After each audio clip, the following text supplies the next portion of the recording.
Hi everyone, welcome back to my channel. I hope everybody is doing well.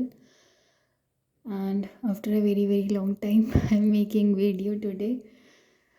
And this is MA Psychology IGNOU first year, Block 1 Unit 2 Cognitive Psychology subject है. Unit 2 का जो नाम है वो है information processing in learning and memory. Topic चल रहा था कॉग्निटिव इंफॉर्मेशन प्रोसेसिंग. उसके अंडर है प्रिंसिपल्स ऑफ इंफॉर्मेशन प्रोसेसिंग, जिसमें से फर्स्ट और second principle I have explained. आगे थर्ड और फोर्थ प्रिंसिपल देख लेते हैं. और इतने टाइम से वीडियो क्यों नहीं आई, उसका काफ़ी बड़ा रीज़न है, वो मैं बताऊंगी. पहले मैं टॉपिक एक्सप्लेन कर देती हूँ. तो थर्ड प्रिंसिपल ये कहता है कि two way flow of information होता है, यानी कि दो तरीके से इंफॉर्मेशन जो है वो फ्लो करती है या जाती है. क्योंकि हम जो हमारे आसपास का वर्ल्ड या इन्वायरमेंट है उसका सेंस बना रहे होते हैं, उसको समझ रहे होते हैं, और हम लगातार यूज़ कर रहे होते हैं इन्फॉर्मेशन को, जो कि हम अपनी सेंसेस से लेते हैं. मतलब जो इन्फॉर्मेशन हमारे सेंसेस के द्वारा हमें मिलती है, हम उसका भी लगातार इस्तेमाल कर रहे होते हैं, जो कि बॉटम अप प्रोसेसिंग होती है. और जो इन्फॉर्मेशन ऑलरेडी हमारी मेमोरी में स्टोर है, यानी कि जो हम लर्न कर चुके हैं, देख चुके हैं, सीख चुके हैं, जिस चीज़ के बारे में पता लग चुका है, वो वाली इन्फॉर्मेशन का भी हम यूज़ कर रहे होते हैं, which is top down processing. ठीक है, अब कुछ नए नए और थोड़े से भारी वर्ड्स आएंगे, जिनको मैं आसान भाषा में समझाने का प्रयास करूँगी पूरा. एंड बॉटम अप प्रोसेसिंग को कैसे समझ सकते हैं कि जैसे सेंसेशन टू परसेप्शन है, ये है बॉटम अप प्रोसेसिंग. यानी कि मेरे सेंसेस के थ्रू, सेंस ऑर्गन्स की हेल्प से जो भी कुछ इन्फॉर्मेशन आई है मेरे पास, कोई भी रॉ डेटा आया है, उसका मैं इस्तेमाल कर रही हूँ.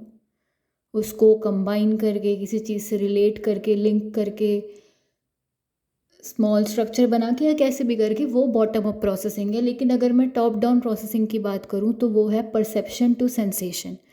Already stored knowledge, existing information जो मेरे पास पहले से ही है, मेरे दिमाग में कुछ मेमोरी स्टोर्ड है, उसका इस्तेमाल करके मैं कुछ कर रही हूँ, या फिर उसको मैं यूज़ में लेके आ रही हूँ, तो that is top down processing.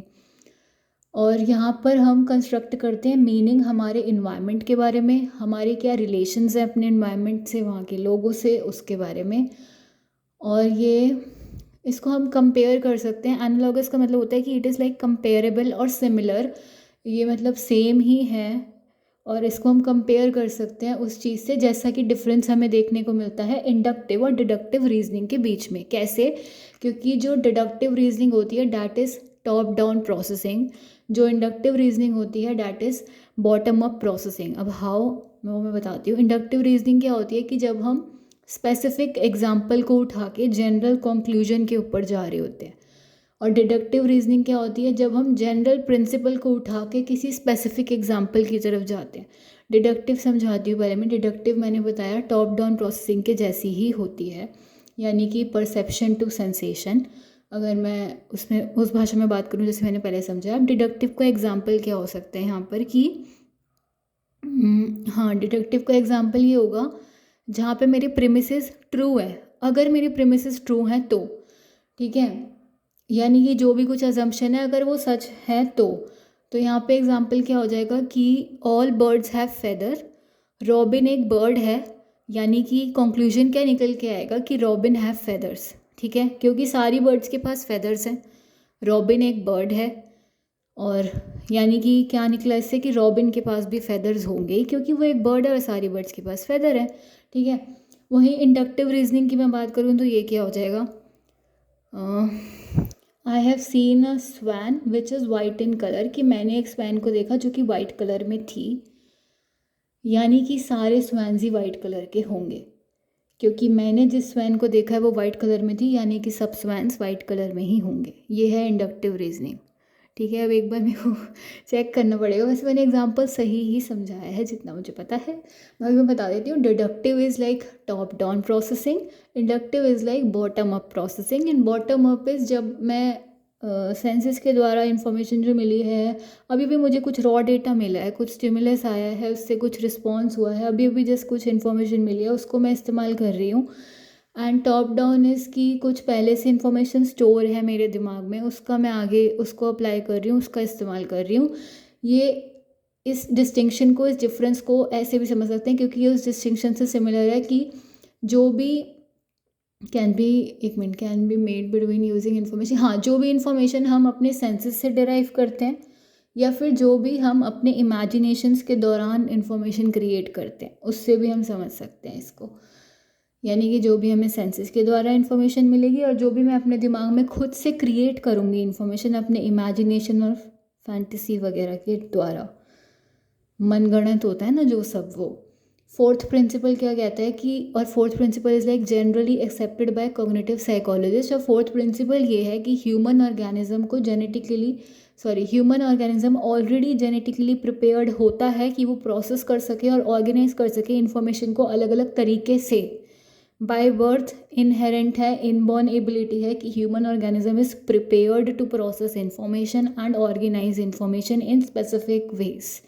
ठीक है, क्योंकि ह्यूमन इन्फेंट का एग्जांपल ले लेते हैं, जैसे एक न्यूबॉर्न बेबी हो गया, वो ज़्यादा अच्छे से वो ज़्यादा देखेगा ह्यूमन के ही फेसेस को एज़ कम्पेयर टू कोई और स्टिमुलस मैं उसके सामने रख दूँ, उसका ज़्यादा ध्यान ह्यूमन के ही फेसेस पे जाएगा क्योंकि that is similar to him और हर, और वो उससे ज़्यादा लिंक कर पाएगा, ज़्यादा रिलेट कर पाएगा।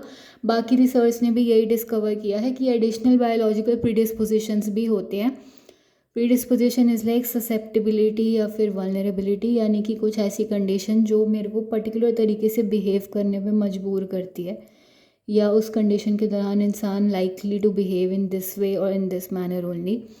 तो एडिशनल बायोलॉजिकल प्रीडिस्पोजिशन भी यही कहती हैं, और वो रिसर्च ने डिस्कवर किया है कि टू प्रोसेस इन्फॉर्मेशन, वो भी यही बताती हैं। फॉर एग्जांपल लैंग्वेज डेवलपमेंट होता है और ये सारे बच्चों में ही होगा by birth he, human infants में ये चीज़ होगी ही होगी, लैंग्वेज डेवलपमेंट हो जाएगा खुद से ही, रिगार्डलेस ऑफ लैंग्वेज जो भी उनके घर में बोली जाती है, या फिर और वहाँ पे ये चीज़ मद्देनज़र नहीं रखी जाएगी, वहाँ पे ये चीज़ नहीं देखी जाएगी कि वहाँ पे क्या लैंग्वेज बोली जा रही है जहाँ वो रहते हैं, या फिर वो एरिया वो जहाँ रह रहे हैं वो कैसा है, रूरल वर्सेस अर्बन है, एशिया वर्सेस यूरोप है, यानी यहाँ का है या बाहर का है, इंडियन है, वेस्टर्न कल्चर है, कुछ भी, वो सब मायने नहीं रखता है, बट लैंग्वेज डेवलप हो जाएगी। और वो भी मायने नहीं रखता कि लैंग्वेज कौन सी है, बट बच्चे में लैंग्वेज डेवलप होगी, अपने आप लैंग्वेज डेवलपमेंट होगा, ये चीज़ है। तो सारे ह्यूमन इन्फेंट्स जिनकी नॉर्मल हियरिंग एबिलिटी है, दे बैबल, दे कू, ये वो होता है लैंग्वेज डेवलपमेंट के स्टेजेस होते हैं बच्चों में, उसमें हर बच्चा ये चीज़ करता ही है, मतलब अलग तरीके के साउंड निकालना, फर्स्ट वर्ड्स जनरेट करना, जब वो बोलने लगता है और आधे अधूरे टूटे फूटे वर्ड्स बोलने लगता है जब बच्चा, टेलीग्राफिक स्पीच का यूज़ करना, जैसे कि बॉल गॉन सॉरी, इसका प्रॉपर सेंटेंस क्या बनेगा, ball is gone, the ball is gone. Telegraphic speech का मतलब होता है कि ग्रामर इतनी डेवलप नहीं हुई है, वो बच्चा आर्टिकल यूज़ नहीं कर पा रहा है, वो करेक्टली सेंटेंस का ऑर्डर नहीं बना पा रहा है, जैसे सेंटेंस होता है ना सब्जेक्ट वर्ब ऑब्जेक्ट, ऐसे वैसे ऑर्डर नहीं क्रिएट कर पा रहा है, वो ग्रामर प्रॉपर यूज़ नहीं कर पा रहा, वो द, ए, एन, ये आर्टिकल्स ये सब यूज़ नहीं कर पा रहा है, और ग्रामर इतनी करेक्ट नहीं है, बट वो फिर भी बोलने की ट्राई कर रहा है उस हिसाब से जितना उसको आती है, और इतनी वर्ब्स भी नहीं पता उसे इतनी, बट वो फिर भी बोलने की कोशिश कर रहा है। टेंसेस की भी क्लैरिटी नहीं है, वो सब ग्रामर में ही आ गया। वो telegraphic speech is a stage of language development जो 18 to 36 मंथ्स के दौरान छोटे बच्चों में होता है। एंड ओवर जनरलाइज, जैसे कि वो बोल रहे हैं example, go it to the store, ठीक है, जब वो वर्ब्स लर्न कर लेते हैं तो वो ऐसे बोलने लगते हैं, और at approximately the same ages, और सेम एजेस में बच्चों में लैंग्वेज डेवलपमेंट देखने को मिलता है। इसके बारे में हम ब्लॉक 3 में पढ़ेंगे, डिटेल्ड वर्जन में इस चीज़ को एक्सप्लेन किया गया कि लैंग्वेज डेवलपमेंट क्या होता है, क्या स्टेजेस होते हैं, कैसे बच्चों में देखने को मिलता है। ठीक है, तो अभी के लिए इतना ही, आई होप समझ में आ गया। अगर कुछ भी समझ में नहीं आया तो मुझसे बेसिक पूछने का कष्ट उठाया जाए, एंड प्लीज़ मेरी राइटिंग पे ध्यान मत देना, वो मैंने जितनी जल्दी में और जैसे लिखी है वो मैं ही जानती हूँ। एक तो मेरी लिखने की आदत जो है वो चली गई थी इतने टाइम से वीडियो ना बनाने पर, ऊपर से जो ठंड की वजह से मेरे हाथ का बैंड बजा हुआ वो मैं ही जानती हूँ, ऊपर से कोल्ड की वजह से भी कुछ हो रहा है, बट ठीक है, लिख दिया अब जैसे तैसे मैंने। तो कुछ भी समझ में नहीं आए तो पूछा जा सकता है प्लीज़। अरे इतने टाइम से वीडियो इसलिए नहीं आई थी क्योंकि मेरे दादू की डेथ हो गई थी एक्चुअली, तो काफ़ी दिन उसी चीज़ में गए, और उस चीज़ को प्रोसेस तो अभी तक भी नहीं हो पा रहा है वो चीज़, सच बताऊँ तो, बट ठीक है। Acceptance is the only thing here. अच्छा, मैं एक बार रिवाइज़ करवा देती हूँ जो मैंने पढ़ाया है। थर्ड प्रिंसिपल यही था कि flow of information two way होता है, यानी कि bottom up top down. Bottom up is sensation to perception, top down is perception to sensation. इसको हम कंपेयर कर सकते हैं डिडक्टिव इंडक्टिव से और उस चीज़ से कि क्या इन्फॉर्मेशन हम अपने सेंसेस के द्वारा लेते हैं और क्या इन्फॉर्मेशन हम खुद से अपने इमेजिनेशंस के द्वारा जनरेट कर लेते हैं। इंडक्टिव हमारी हो गई बॉटम अप, डिडक्टिव हो गया हमारा top down. Inductive is specific to general, deductive इसका उल्टा, ये दोनों ऑपोजिट हैं, general to specific. Fourth principle कि सारे ह्यूमन ऑर्गेनिज्म हैं वो जेनेटिकली प्रिपेयर्ड होते हैं कि वो प्रोसेस कर सकें, ऑर्गेनाइज कर सकें इंफॉर्मेशन को स्पेसिफिक तरीक़ों से। ह्यूमन इन्फेंट ज़्यादा ह्यूमन फेस पे ही ध्यान देगा एज़ कम्पेयर टू मैं उसके सामने कोई और स्टिमुलस रख दूँ।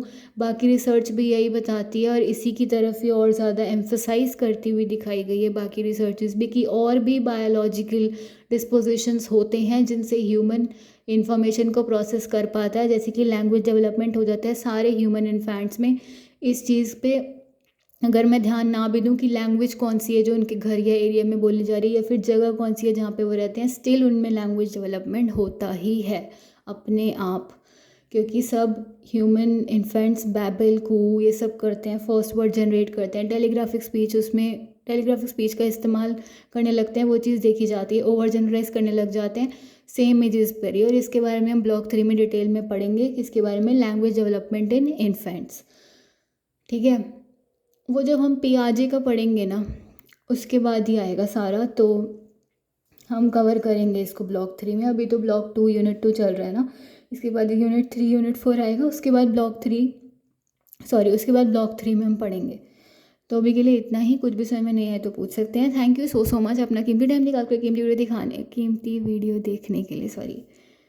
और मैं कोशिश करूँगी कि मैं वीडियो बना पाऊँ रोज़, मेरी पूरी कोशिश रहेगी यार। आलसी भी हो रही हूँ थोड़ी सी, बट ठीक है, I will try my best. Thank you so much अपना कीमती टाइम निकाल कर कीमती वीडियो देखने के लिए। कीप सपोर्टिंग जिज्ञासा जगो फॉर मोर वीडियोज़।